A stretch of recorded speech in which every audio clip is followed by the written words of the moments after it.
Good evening. Thanks for joining us at 11. I'm George Mallet. It is a bold move and a done deal. The St. Joseph County Plan Commission today gave the green light to an ordinance taking aim at large-scale solar farms.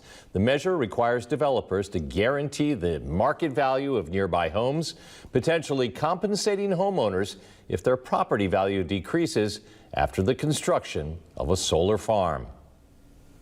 Farmland, we need to protect what we have because there's only a limited amount.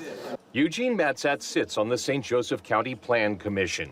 Tuesday, he voted in favor of an ordinance that will almost assuredly make it more expensive for developers to construct solar farms in St. Joseph County, because developers will have to post a surety bond and compensate neighboring homeowners if their property value drops. St. Joseph County Council President Dan Schetzel. People are going to have solar on 3 or 4 sides of them, which would clearly bring down the value of their homes.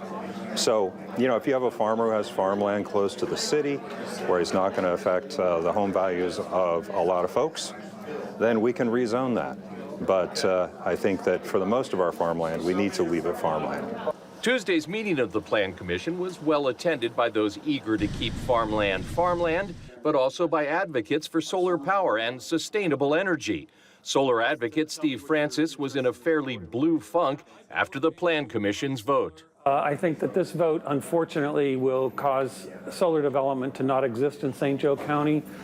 Farmers will lose revenue. The county will lose revenue as a result of not allowing solar investment, because the costs incurred by this property value guarantee will be so great that solar developers will not come to St. Joe County. The ordinance could indeed be costly for solar farm developers. Before a solar farm is constructed, a developer-hired assessor will determine the value of surrounding properties.